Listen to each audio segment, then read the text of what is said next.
scale of production, access to finance, climate change impacts.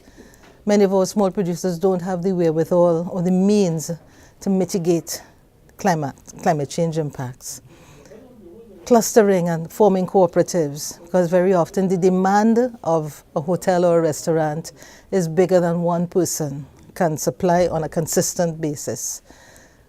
Training to make sure that there are good agricultural practices, good manufacturing practices, HACCP certification, traceability, being able to use communication effectively in order to meet supply and demand. Those are some of the challenges.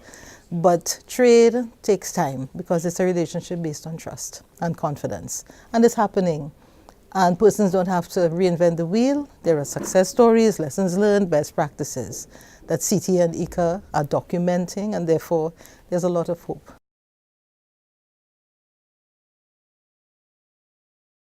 Lots of mechanisms.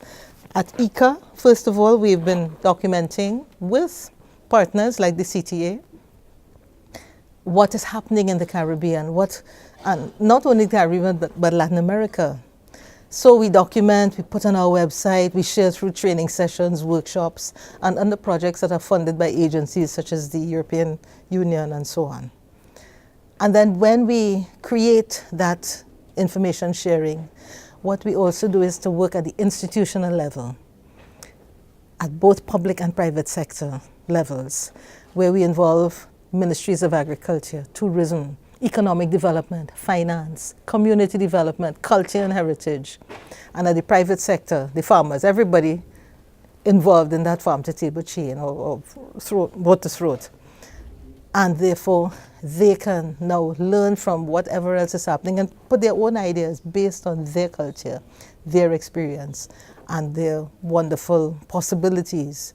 So this is what we've been doing over the last 14 years.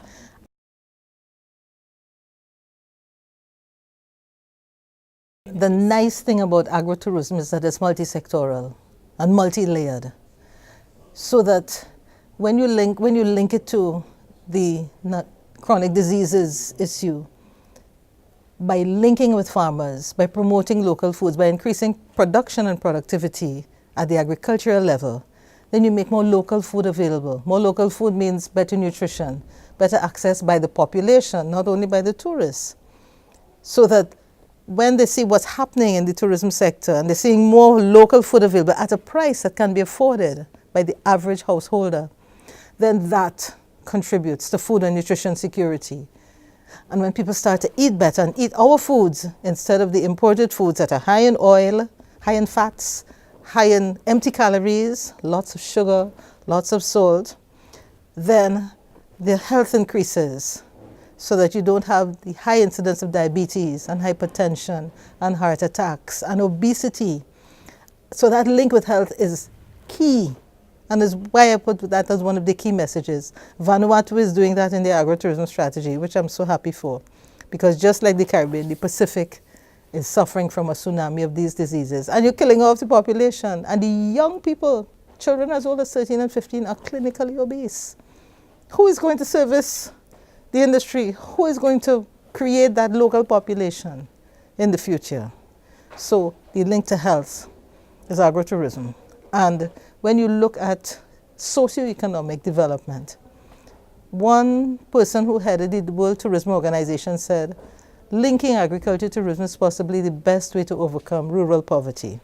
Because when a tourist visits a farm or a farm family and they take a tour or they eat a meal, they hand that foreign exchange directly to that family. There's no middleman.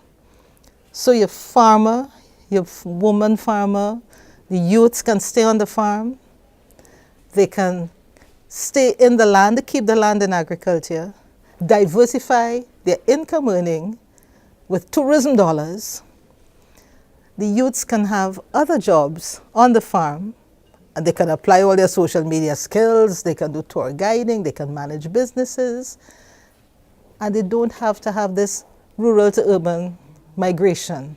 Because when they go into the cities and there are no jobs, crime increases, drug use increases, family life is broken up.